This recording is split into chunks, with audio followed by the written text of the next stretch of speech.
கிரைஸ்தலோடு இன்றைய நாளுக்குரிய வேத வசனம் ஏசாயா 27வது அதிகாரம் 3வது வசனம். கர்த்தராகிய நான் அதை காப்பாற்றி அடிக்கடி அதற்கு தண்ணீர் பாய்ச்சி ஒருவரும் அதை சேதப்படுத்தாதபடிக்கு அதை இரவும் பகலும் காத்து கொள்ளுவேன். அன்புக்குரியவர்களே, இந்த அருமையான கால வேளையிலும் அருமைநாதர் இயேசு கிறிஸ்துவின் இனிய நாமத்தில் உங்களை வாழ்த்துகிறேன்.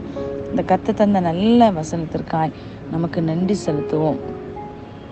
அருமையான வசனம் சொல்லப்பட்டு, கர்த்தராகிய நான் அதை காப்பாற்றி, கர்த்தர் நம்மை காப்பாற்றினால் மாத்திரமே எல்லா விதமான தீங்குக்கும் தீமைக்கும் அவர் மாத்திரம் விலக்கி காத்து கொள்ள முடியும்.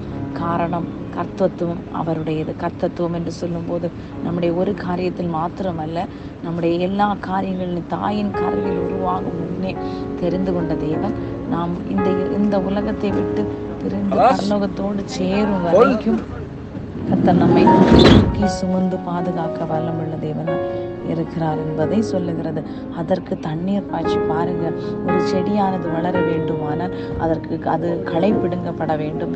நமக்குள் இருக்கிற பாவ களைகளை பிடுங்கி அதற்கு ஏற்ற வழியிலே அவர் தண்ணீரை பாய்த்து நம் வளரும்படிக்கு ஒருவரும் சேதப்படுத்தக்கூடாதபடி, துஷ்டன் காணாதபடி, பாவங்கள் நம்மை அணுகாதபடி, ஏனால் தீயான வழிக்கு நாம் போகாதபடி, சேதப்படுத்தாதபடி இரவும் பகலும் 24 மணி நேரமும் நம்மேல் ஒரு கண் வைத்து ஆலோசனை சொல்லுகிற கர்த்தராய் இருக்கிறார். நம்மை பாதுகாக்கிற தேவனாய் நம்மோடு இருக்கிறார். அன்புக்குரியவர்களே, ஆகையால் இந்த உலகத்திலே எதை இழந்தாலும் அருமையான தேவனுடைய ஜனமே, இவ்விதமான சீரை பெற்ற ஜனம் பாக்கியம் உள்ளது.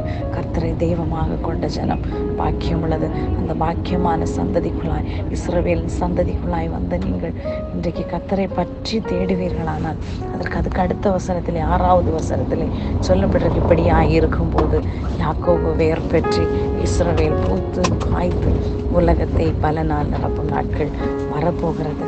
அந்த பலனை நாம் அடைய வேண்டுமானால் பொறுமையோடு அவருடைய சமூகத்தில் காத்திருக்க வேண்டும். அவர் நம்முடைய களைகளை பிடுங்கும் போது அதற்கு கீழ்ப்படிய வேண்டும். சில நேரங்களிலே அவர் நமக்கு ஜீவ தண்ணீர் தரும்போது அந்த தண்ணீரை குடித்து ஜீவன் பெற வேண்டும். சகலவற்றிலும் அவருடைய கைக்குள் அடங்கி இருக்கும்போது நாம் அத்தனை பலனையும் அனுபவிக்க முடிகிறது.